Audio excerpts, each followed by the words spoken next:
Testing 1, 2, 3. Testing, testing.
أعوذ بالله من الشيطان الرجيم بسم الله الرحمن الرحيم الحمد لله رب العالمين والصلاة والسلام على سيدنا ونبينا أبي القاسم المصطفى محمد وعلى آله الطيبين الطاهرين واللعنة الدائمة على أعدائهم أجمعين من الآن إلى قيام يوم الدين. Inshallah, wherever you are watching this live stream, if you're at home, at work, on your way home, recite a salawat. Allahumma salli ala Muhammadin wa ali Muhammad. Inshallah, everyone is doing well and keeping safe and healthy in these difficult days. The news we hear, of course, is not the best of news. All the news that we hear is that, unfortunately, this virus is spreading more and more. But inshallah, if we're taking the proper precautions and we are staying safe and keeping our distancing and all the things that the authorities are speaking about, hopefully, inshallah, we won't have to deal with it. And really, if someone takes the precautions that they're supposed to take, right, and they do everything that they're supposed to do properly, and God forbid, still this virus is something that spreads to them, then at that point you can be sure that this is something that it's a test from Allah subhanahu wa ta'ala, because Allah subhanahu wa ta'ala has asked us to take our precautions. But when you take those precautions and still something happens, it just means that Allah subhanahu wa ta'ala had willed this for you or for me, God forbid. But nonetheless, we need to take our precautions, and unfortunately this news that we heard today that the cases have gone beyond even the cases that apparently they had in China means that a lot of people were not taking this seriously, right? And alhamdulillah, here we, even a couple weeks before it actually turned into a pandemic, we mentioned to the brothers and sisters that the handshaking should stop, and alhamdulillah, we've been following the instructions of the authorities. So quick point I mentioned before I delve into tonight's talk, because we are also upon A'yad Sha'baniyah, these special occasions these a'yad that are very dear and near to our hearts. So we're going to be talking about that very soon.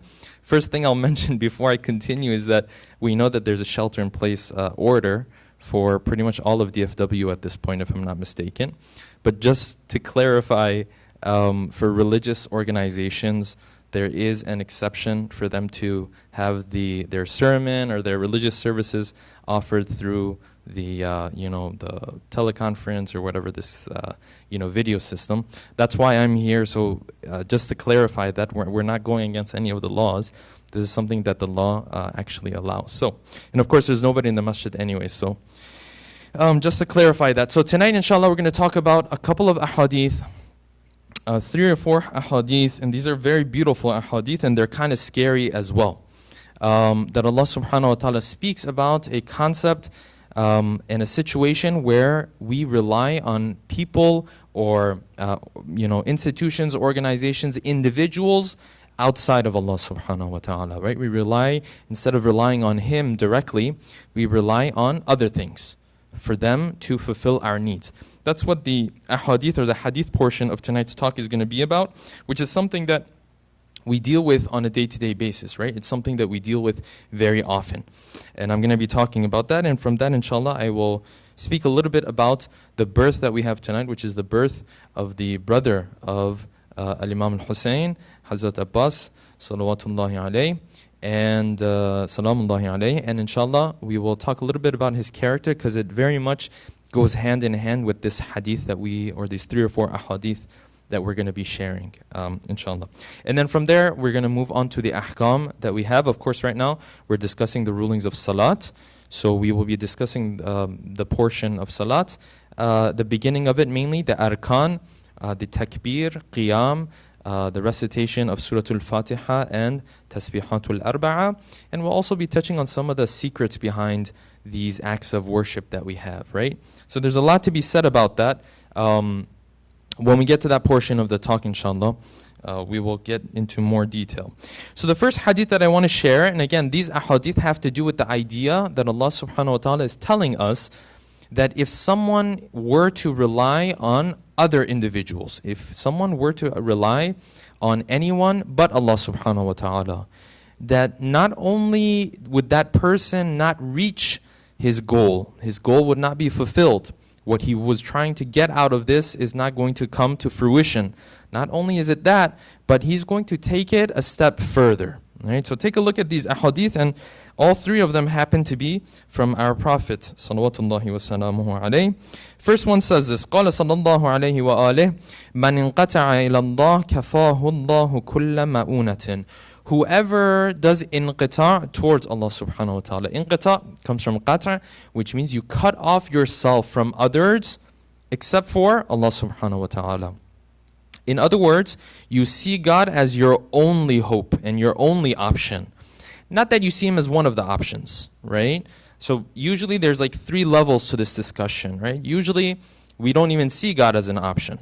We only see others as an option. Then maybe if you have a little bit of belief, right, then your belief is that, God is an option as well. He might be able to fulfill my needs, but then others are also an option. That's the second level, right? This hadith, what it's talking about is neither of these two, right? The hadith says you come to Allah subhanahu wa ta'ala, so you see Him as an option to fulfill your needs, number 1. But then beyond that, what also happens is that you do inqita', you cut yourself off from the other people. So in the second situation where this person saw God as an option and other people as an option as well, the hadith is saying this is not talking about this option either. It's talking about a third situation where you only see Allah subhanahu wa ta'ala as the one who is going to be able to fulfill your needs, right? Either directly or indirectly, either just Himself or indirectly through the tools and mediums that He might use. And those tools and mediums, of course, could be the people that are around you, could be the people that you work for, could be anyone, right? But do you see that as God at work, or do you see that as different human beings doing work, right? So the hadith says, مَنْ انْقَطَعَ إِلَى اللَّهِ كَفَاهُ اللَّهُ كُلَّ مَؤُونَةٍ. Whoever goes for this third level, only sees God as his option, right? Allah subhanahu wa ta'ala will take care of all of his needs. Ma'una is like the day-to-day needs that you have, right? If you remember when we were discussing the topic of khums, Over there, we discussed this concept of ma'una, meaning the day-to-day things that you need in your day-to-day life. Okay. وَرَزَقَهُ مِنْ حَيْثُ لَا يَحْتَسِبْ. And whoever does this, Allah subhanahu wa ta'ala will give him sustenance, will grant him sustenance from places that he does not expect. Right? And this hadith is taking its wording from verses of the Quran, right? That whoever relies on Allah subhanahu wa ta'ala, وَمَنْ يَتَّقِ اللَّهِ يَجْعَلْ لَهُ مَخْرَجًا. Whoever is fearful of Allah subhanahu wa ta'ala, God will place a way out for him, right? An option for him, some solution for him. وَيَرْزُقْهُ مِنْ حَيْثُ لَا يَحْتَسِبْ. And he will give him sustenance, he will give him the things that he needs from places that he did not expect. Okay. And then the hadith continues, the Prophet says, وَمَنْ انْقَطَعَ إِلَى الدُّنْيَا. But whoever his eyesight is on this world meaning the people around us, my boss, the company I work for, the institution that I work for, whoever is looking at these different things that we have around us in the world, right? And he's really deep down, he's relying on them more than he's relying on Allah subhanahu wa ta'ala. He's looking at them as if they independently, they have a power and a say in his life. If he looks at it that way, what would Allah subhanahu wa ta'ala do? وَمَنْ انْقَطَعَ إِلَى الدُّنْيَا وَكَلَهُ اللَّهُ إِلَيْهَا. Such a beautiful line that the Prophet is saying. Beautiful and scary. It's beautiful and scary at the same time. The Prophet says, if this person looks at the other people, organizations, institutes, your job, whatever the case is, if you look at those and you're relying on those deep down, you know what Allah subhanahu wa ta'ala will do? In this hadith it says, and in other hadith it's slightly different, but in this one it says, وَكَلَهُ اللَّهُ إِلَيْهَا. God will leave you to them. Right? Like sometimes, parents and children, right? They might be arguing sometimes, right? And a child might say, oh, well, my friend's parents buy him this and they buy him that, right? And they're comparing. They say, well, why don't you do this, right? And sometimes you will find mothers or fathers, right? They'll say, you know what? Well, then go and ask them for that, right? Because I'm the one who pays the bills here. Right? This is my house.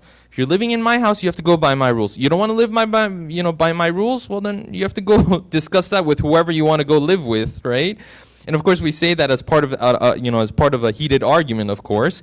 But the concept is the same thing. Allah subhanahu wa ta'ala is saying, listen, if someone is looking at someone else and he's counting me out, in other words, well, then no problem. I'll just leave him to that individual / organization / job, career, boss, whatever the case may be. Let's see if he can take care of him, right? So this is the first hadith that the Prophet mentions. Second hadith takes it a step further and is a little bit scarier, right? روي عن رسول الله صلى الله عليه وآله أنه قال. Prophet is narrated to have said this. يقول الله تعالى, that Allah subhanahu wa ta'ala says. So this is hadith Qudsi, right? This is Allah subhanahu wa ta'ala speaking. لَأَقْتَعَنَّ أَمَلَ كُلَّ مُؤْمِنٍ أَمَّلَ دُونِيَ الْأُنَاسِ. He says, whoever has hope in anyone other than myself, one promise I will give you is that I will ruin that hope of his. I will make sure that he walks away disappointed from that hope. In other words, his hope is ruined and it will perish. The hadith is saying that Allah subhanahu wa ta'ala is giving you that promise.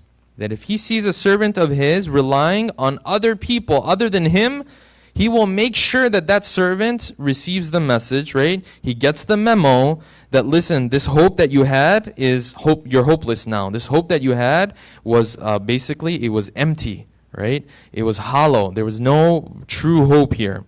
I will cut down his hope, in other words, what the hadith is saying. I will make sure to get rid of his hope and show him that this hope was hollow and it was empty. And then the hadith continues. This is why I said the hadith is kind of scary. وَلَأَلْبِسَنَّهُ ثَوْبَ مَذَلَّةٍ بَيْنَ النَّاسِ. And I will make sure that I lower his status in the eyes of the people. The one who relies on me, in the long term, I will bring him up, right? I will place him at a lofty status. The one who relies on others, I will, on purpose, intentionally, I will bring him down in the eyes of the people. Continues, وَلَأُنَحِيَنَّهُ مِنْ وَصْلِي. And I will distance him from me. وَلَأُبْعِدَنَّهُ مِنْ قُرْبِي. And I will push him away from my closeness. This is all the things that Allah subhanahu wa ta'ala is going to do if you or I are relying on things other than Allah subhanahu wa ta'ala. And then he says this one line, and this one line is very beautiful, right? It says, مَنْ ذَا الَّذِي رَجَانِي لِقَضَاءِ حَوَائِجِهِ فَقَطَعْتُ بِهِ دُونَهَا. It says, you know why I will do all of this to him? You might ask, you say, well, why, Ya Allah, why are you acting so cruel, right? That's what we would say with our human, our human perspective, right? Our limited perspective and our limited knowledge, right? That's what we would say. Say, why would you do that, right? If he has hope in others, just let him be, right? The hadith says, مَنْ ذَا الَّذِي رَجَانِي, says the reason why I do that is because of this. Because when was the last time someone had hope in me, right? And I didn't fulfill their hopes and their dreams? When was the last time they asked me for something and I didn't give it to them?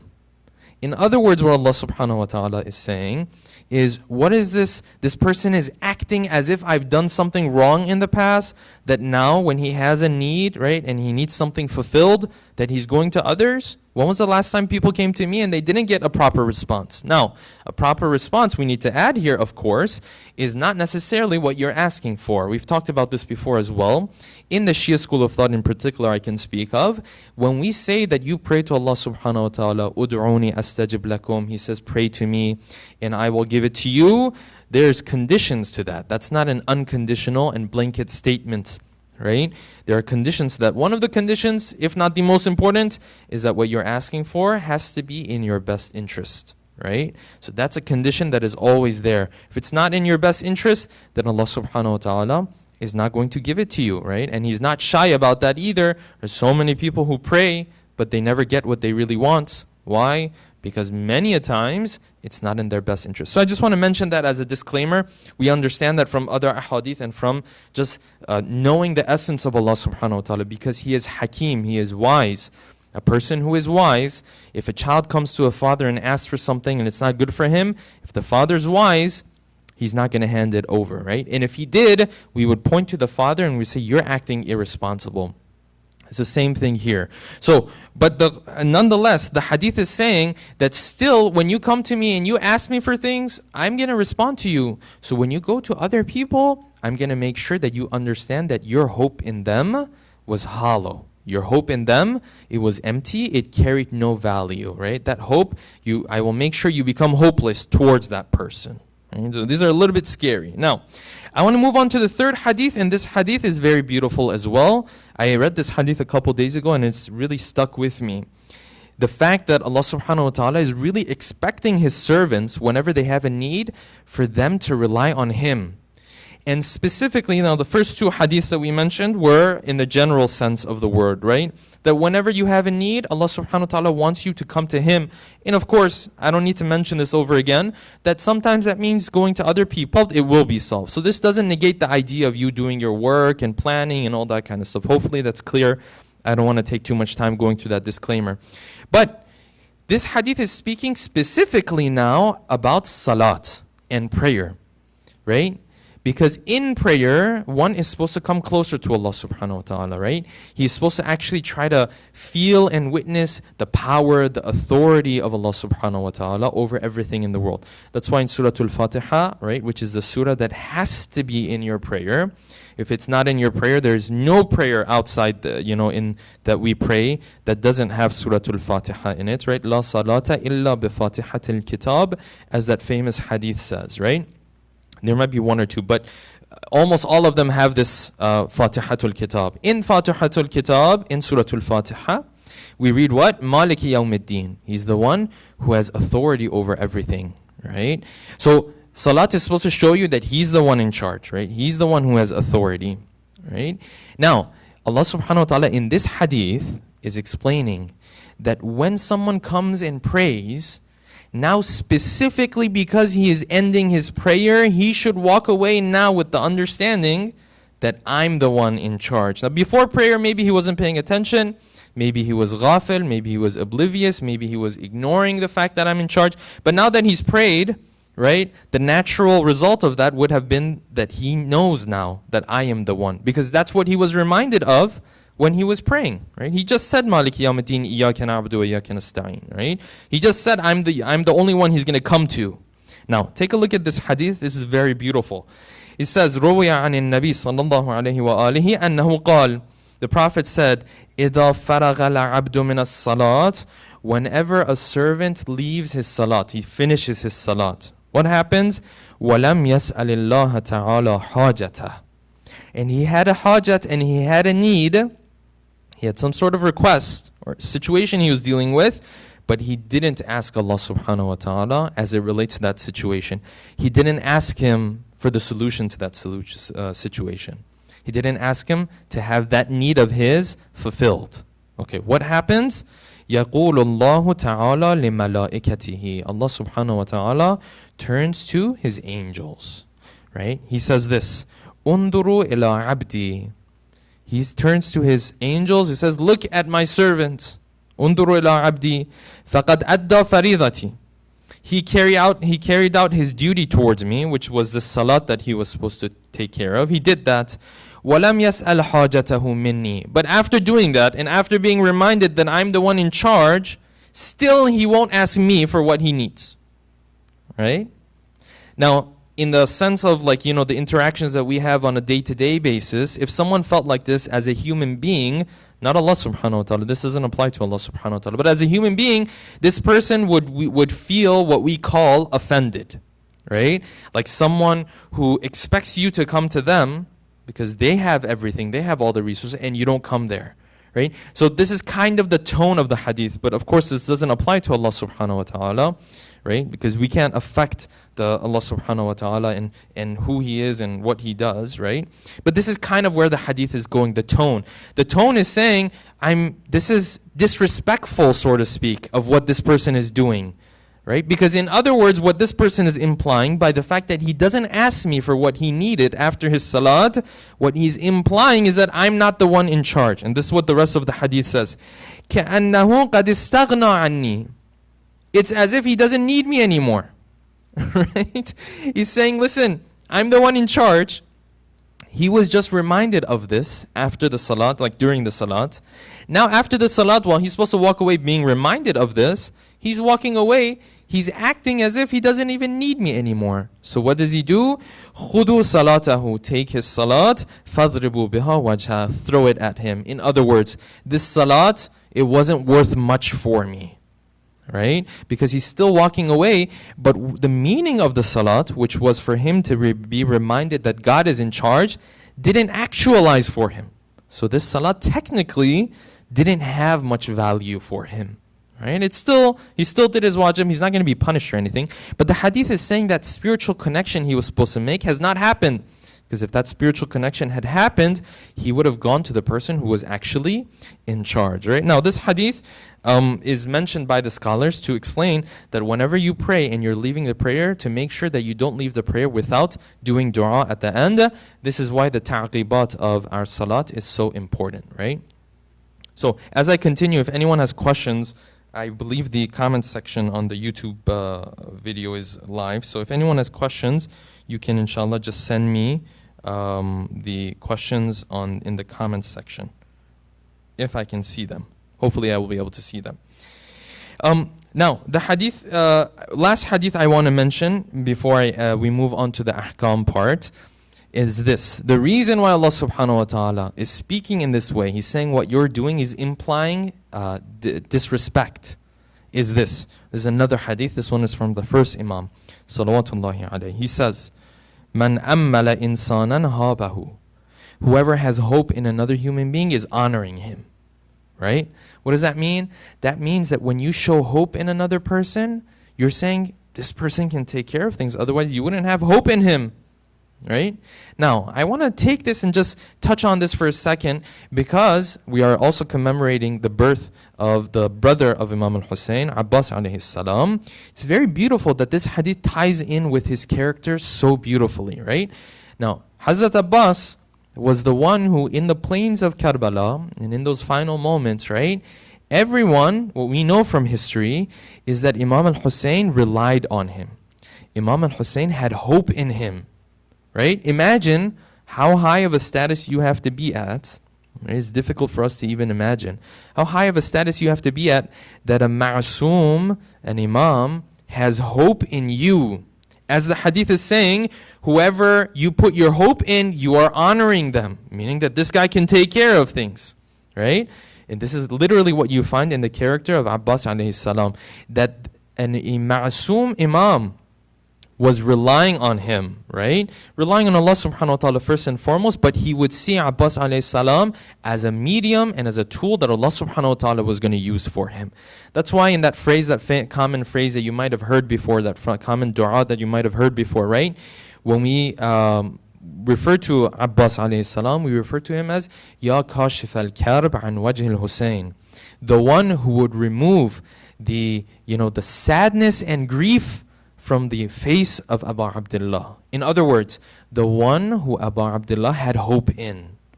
Right? And based on this hadith, whoever the Imam has hope in, he is honoring him. Right? So this is very beautifully ties in with the character of Abbas alayhi salam. That the third Imam, as high as his status is, and we don't even understand that status, right? He has hope in Abbas alayhi salam. So much so that they say that Abbas was the one that when the Imam would see him, when the Imam needed something, when the Imam was concerned with something, right? It was Abbas that would be able to relieve that concern of the Imam. It's very beautiful, and hopefully we can be a follower of our Imams. Of course, the likes of Abul Fadl Abbas are, the likes that, people throughout history will never even come close to. That's why hadith says that on the Day of Judgment, even the other shuhada, even the other martyrs will feel envious and they will look up to Abul Fadl Abbas because of how high his status is. We don't really understand that status, to be honest. But anyways, hopefully we can play this role a little bit, right? Hopefully when our Imam looks at us, right, he can say, oh, this guy, he can take care of one of my concerns. If not 1,000,000, if not 100, if not 200, maybe he can take care of one of our concerns, right? Hopefully if our Imam says that about us, we should be good. I'm going to transition now into the ahkam portion as our time is coming to an end slowly. In the last session, we talked about adhan and iqama, and we mentioned that this adhan and iqama, there are some secrets behind it. I don't have too much time to go into depth into it, but we just mentioned, first of all, the importance of it. We mentioned that when someone is praying, if they have skipped their adhan and iqama, and they find out before they go to ruku, they can cut off their prayer, right? And they can start the adhan and iqama and then start their prayer again. Just highlighting the importance of adhan and iqama. We also mentioned that this adhan means to call people and also to call the different organs of the body and the different intellectual faculties of the human being towards salat. And iqama is that last moment when you prepare to meet somebody. Right? So that's the point of adhan and iqama. Now, each one of the lines of adhan and iqama, where you start with Allahu Akbar 4 times, right? And they say, Ashhadu an la ilaha illallah, Ashhadu anna Muhammadan Rasulullah. And then the shahadat that we mention when it comes to Ali ibn Abi Talib, that of course we mention not necessarily as part of the adhan, but something that is supposed to be mentioned after the name of the Prophet. Hayya ala salah, hayya ala falah, hayya ala khayr al-amal. And in iqama we have qad qamat as-salat. All of these lines, each one of them has their own secret. Each one of them has their own purpose, right? This salat, every salat that we perform is a journey, right? So adhan and iqama is preparing you for this journey. But the way it does that is that each one of these lines connects with a certain concept, preparing you for that salat. Now, we don't have too much time to go into all of that. All we know is that this adhan that we know of is something that was given to the Prophet when the hadith says that when he went to Mi'raj. And each one of these lines, when he would mention them, there were things that would happen in the different skies that he was present in. And the angels would react in certain ways when he would mention each one of these lines of the adhan, which he was commanded to do so. He was taught to do so by the angels, or the angel Jibreel in particular. So I'm going to move on from that. I want to move on to the actual salat. When it comes to the actual salat, there are 4 or 5 sections of the salat that are known as arkanus salat. Okay, arkanus salat means those parts of the salat that even if you miss by mistake, you have to make up your prayer. Right? So there's a number of things you have to do in your prayer, but some of them, if you miss by mistake, your prayer does not become batil. Some of them, no, they're so important that if you miss them, even by mistake, right, you will still have to make up your whole prayer. What are those? First one is takbiratul ihram. It's very beautiful how the reason why these 5 are part of the arkan. These 5 are the ones that if you miss even by mistake, you have to make up your prayer. There's a reason that these 5 are part of these arkan, right? Now, we don't have too much time to go into that right now. But first one is takbiratul ihram, the takbir that you mentioned at the beginning of salat, right? Second one is the qiyam, standing up, right? And qiyam has some more details we'll get to later on. Third one is ruku, and the fourth one is the 2 sajdas that you do. And the fifth one, which I probably should have mentioned at the beginning, is niyyah, right? That you know what you're doing. Okay, these are the 5 arkan. If someone messes up in terms of these 5 arkan, then obviously his prayer, he would have to redo all of them. Now, when we do the takbir, first thing I'll mention is about niyyat. Just to clarify, the niyyat does not have to be verbalized. This is something that we were taught growing up usually, that, you know, whenever you're going to pray, you say, I'm praying 4 rakat qurbatan ilallah. It's not wajib. If you want to do it, it's fine, but it's not wajib. Niyyat just means you know what you're doing. That's essentially what it means. So essentially, as long as you know what you're doing, then you have the proper niyyat and you can continue to pray. So that's niyat. Moving on to takbiratul ihram. They call it takbiratul ihram, right? They have the root word of haram in there because when you do takbiratul ihram, a bunch of things now become haram for you. A bunch of things are not allowed for you to do anymore. You know, talking to one another, eating, you know, all the things that are haram or would make your salat batil. All of those are become haram when you say takbiratul ihram, okay? Now, when we say takbiratul ihram, usually it's accompanied with a movement.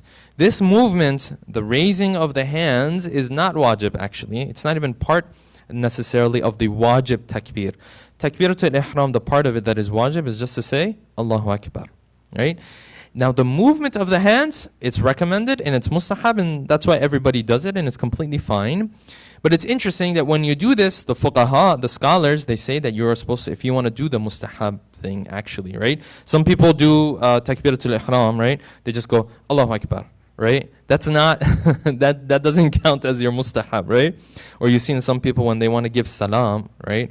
It's less like salam and more like they're fanning something, right? So say, Assalamu alaikum wa rahmatullahi wa barakatuh. Allahu Akbar, Allahu Akbar. That's not, that doesn't really count, okay? So when you're trying to say takbir, the fuqaha say that your hands have to come all the way up to your ears, right? That is what constitutes as a mustahab movement of your hands. And they say that your palms have to be open and it has to be facing the front. Now, why is that?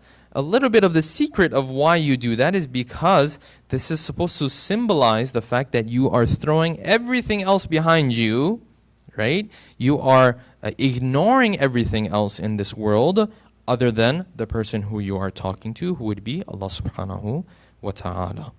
The reason why your palms are supposed to be open, some of the scholars mention that this is supposed to show that your hands are empty. Right? You have nothing coming to Allah subhanahu wa ta'ala.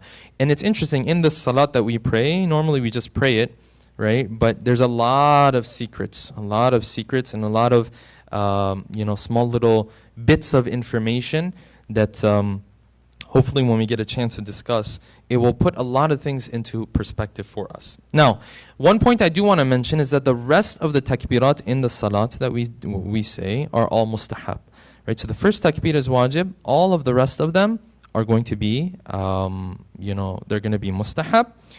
And the last thing I will mention in this regard is a hadith from one of the ma'asumin. He says, when you do takbir, فَإِذَا كَبَّرْتَ فَاسْتَصْغِرْ مَا بَيْنَ السَّمَاوَاتِ الْعُلَى وَالثَّرَى دُونَ كِبْرِيَائِهِ.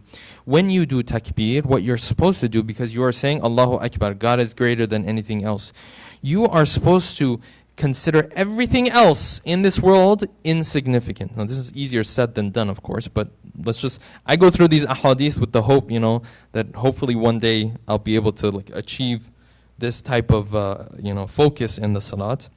But anyways, we'll read it at least, hopefully it'll help us out a little bit. And then he says, It's a very beautiful hadith. He says when someone says takbiratul ihram, and we said the movement of the hand is mustahab. When he says takbiratul ihram, فإن الله تعالى إذا تلا على قلب العابد وهو يكبر, Allah subhanahu wa ta'ala will look at the heart of the person who is saying takbir. Right? I'll take a look and observe. And I'll end with this inshallah. وفي قلبه عارض عن حقيقة تكبيره. He looks and he sees that in the heart of this person, his takbir is kind of polluted. In other words, his heart has not really accepted this takbir.